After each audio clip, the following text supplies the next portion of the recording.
Hey, I'm Charles, and I'm a podcaster.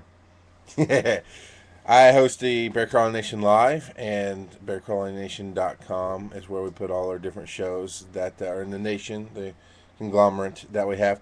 Anyway, this is my channel about podcasting, and I want to talk about what I'm going through right now and maybe give some tips out there for people, dispel some myths. I love to hear it when people want to podcast, when they're interested, but there's so many myths out there that keep you from doing what you want to do, and I think that's wrong. And my motto for this channel, for this YouTube channel, my motto is, and actually it's kind of my motto for life. I love helping people. You succeed, and I succeed. And I think podcasting can be that way. It's not going to be radio where there's limited number of slots and limited number of money, and you have to compete and be the best, and only the cream. Now, granted, the cream of the crop will always rise. But podcasting is such an easy, cool thing to do that you don't need somebody to give you a job doing it. You can just do it on your own time. You can host it. There's sites out there like Churbit, Chirbit, Churbit, which will record in the cloud. Which, if you don't know what the cloud is, that's not for us to discuss. But it's on the internet. Go check it out. Google Cloud and see what happens. Not clouds, because you'll get the sky stuff, but Anyway, Churbit will record it for you. They'll host it for you. So it's a place to start. It's not a website by any means. It's not your future in podcasting, but it's a good place to start if you're not sure of what you're doing or what you want to do. But I want to talk about what I'm going through. I'm talking about trying to figure out who I am in podcasting, trying to figure out what my show really is about. Now, a lot of people start off that way. What do I want to talk about? What am I? I've done this for 3 years. This show, done this show for 3 years. 3 years in, broken 200 shows. I'm still sitting here going, "What is my show about?" So that's myth number one that I wanted to dispel is you don't have to know what you're doing to do podcasting. Obviously, that's me. You don't have to go. This is what I'm going to do. I'm going to bam, bam, bam, bam. This is how I'm going to do it. Be flexible. Get started because a lot of people will just go, "Well, I don't know what I talk about. I don't know." My friend, I'm going to pick on my friends. I'm going to pick on my friend Chef Jax. I went to her because she's such a passionate person about cooking. She loves to talk about cooking, about telling her stories and how she's in the kitchen doing this and that. Oh, come on, let's do a show. Let's do a show. We'll do a podcast. Oh, I don't know. Don't know what I'm talking about. Well, because immediately her mind went to, well, I'm a chef. I got to do a cooking show.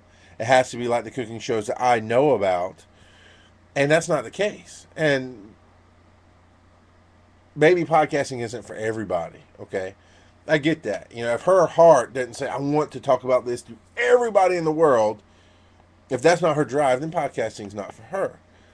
But one of the stopping factors was we're conditioned as people to only go with what we know, and what we know is this is how you do it. This is how you do a cooking show. You have to do, and she doesn't think she can do that, and that's I don't think she can do that either. It's not her style. She's not a Food Network, this is what we do kind of person. She's a very real, very honest chef who will sit down and talk to anybody about anything, but she really loves talking about cooking and her passion about food and that kind of thing. So you don't have to know what you're doing to do podcasting. I want you to get out there and podcast. If you have that drive, if you listen to talk radio, man, I'd love to do that someday. I have opinions. If you find yourself in your office being the guy or the girl who always talks to everybody about everything, maybe podcasting is for you, and I'm here to help you with that. So what I'm going through 3 years in, 200 shows in, what I'm going through is again figuring out why I started all this, what I want to do with it. Because I just started with a limited goal. I started off doing my show, the bear crawling. It was the bear crawling podcast at the time because and personally in my internal life, in myself, I was looking for help and couldn't find it anywhere. And I thought, well, maybe I can talk it out just talk it out, just get it out. That's what I do. I talk a lot. I love to talk. So maybe one, I can talk it out, and that worked. Two, even in my search to find answers, maybe I'll help people find answers that they need. Maybe they'll see something I've gone through and they don't have to go through it, or maybe they'll go along with me on the journey and find answers at the same time I do. And number three is maybe out there just talking about my problems, putting them out in the universe, putting them out on the internet. And I call it the universe, which is a little mystical. That's not a good term for me. But putting it out on the internet, anybody in the world can listen. They can find it. And maybe somebody will reach out, and all these things happen. So as I talked things out, and as I grew and got healing, and talked about the things that I was passionate about, the show grew, and the show changed. And then I got a co-host, and we started talking and doing things, and we were doing live video and doing live talking, and we developed a path. But I always had this early on from early on. I decided this is what I want to do. I don't want podcasting to be a hobby. There's nothing wrong with it being a hobby. There's some really great shows out there that will never go pro because it's not what they want to do. They love what they do, and they talk about it on the podcast. And that's what makes the podcast great. If they were a professional podcaster, they wouldn't have anything to talk about. Isn't that ironic, right?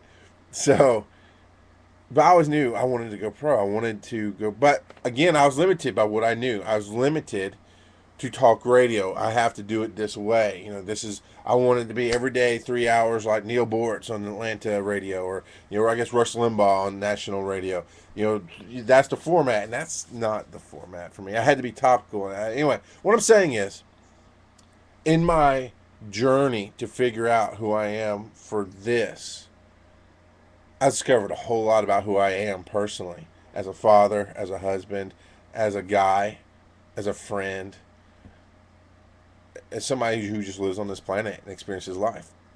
And I think it's coming back to the roots. One of the original titles was Holding On. I was going to call it, instead of call it Bear Crawling, I was going to call it Holding On. Because at the time I felt desperate, and I related to this song by Saliva called Holding On, where the bridge is, you got to get on with living or get the hell on with dying. I don't remember the next words, but there ain't no pacifying me. Anyone can see that life's out of reach, or anybody can see what's happening to me. Life's out of reach, but I'm holding on. I felt desperate then, and that's how I related. But even now, feeling successful, I'm not saying I'm a huge success or a star in podcast or anything like that, but going from talking to the wall, as I refer to it, or I felt like nobody was listening, to having a live show where people interact and participate, knowing that I'm interacting with people. That's how I measure success, is knowing that I'm actually interacting with somebody. What I'm doing here, people are listening, they're feeding back, they're helping me become a better me, I'm helping them, we're entertaining, we're fun, it's all good. Getting to where I am now, I still relate to that song, but instead of being desperate and just holding on, now I relate to it in a strong, aggressive way. And I think that's where I'm going to take the show, and that's how I'm going to find it. My show is about living life. It's about getting out there and being excited. It's about following the passions. And the last couple of shows where Steve and I, before the shows, we said, let's scrap the topical thing. We tried to go topical, announce what we're going to do ahead of time. Here's the topics we're going to talk about. Everybody come out and participate, email us, polls. And it just was stagnant. It just kind of felt forced and tired after a while. And in the video previous to this, I talked about that. And then on my personal channel, I talked about before I started this Bear Calling Nation channel. It was a good idea. You should experiment. You should try things. And I don't regret going down the path of topics and trying to figure out what we're going to do so we can promote the show more. I'm looking up at my main camera because I'm not using it, but I'm so used to looking at my camera that I'm sorry I'm looking away from you guys. You're right here on my laptop. And I hope Roy is my little voice in my head, the fat American bastard one, here on YouTube. He watches all my videos and he comments on my quality and the audio. So I have my mic set up differently. I have my laptop video set up differently. I like it. I like the feedback so far. I'm looking at it and it looks good. And that's the other thing. Anyway, I'm going to talk about my show real quick and I'll get back to myth number 2 and then I'll carry on later. So yeah, it's about getting away from topics and doing what I do, which is just talking, just going with what's crazy in my head. Last night, 2 weeks ago, Steve and I met to talk about the topics. I said, no, we just need to talk. We need to have an honest talk because I'm not happy. I'm not happy that people aren't commenting when they used to. I'm not happy that I'm doing something wrong and I don't know what it is. Not wrong in the sense of this is how you should do things, but obviously I was connecting with people. They were calling in, emailing in, and now I'm not. And that's something you come to as a podcaster going, what's going on? Why am I not touching people? And yes, there will be cycles, there will be ups and downs where people listen more and they listen less, they participate more. But I really could just sense it. I could just feel that I'm not happy internally with what I'm doing. And I guess that was coming through in the external show. And then people were going, not for me. So he and I decided to scrap it. We're not doing topics. We're going to talk. Now, we have a list of different things that will bounce off into something else. But it's not this week we're going to talk about self-esteem, which I did. This week we're finishing up self-esteem and how we feel about ourselves. And next week, blah. It's not that. It's just these are ideas. Basic ideas. Let's see where it goes. And we had a great time. We went from talking about a fun survey that Rock Girl 2 did. She runs our social, for the show, she runs the social media. For me, I'm on Facebook personal page, facebook.com/bear crawling is me personally. And Twitter, we share Twitter. She and I share Twitter because Twitter was always set up for the show, but I still do post personal stuff at bear crawling on Twitter. And it's not going to change. You'll get show professional stuff from her. You'll get personal stuff from me. It's a mix. But facebook.com/bear crawling is me. Anyway, she does media for us. And she did this poll on the fan page. Just the James Lipton questions. What's your favorite word? What's your favorite curse word? Those questions that he asked. And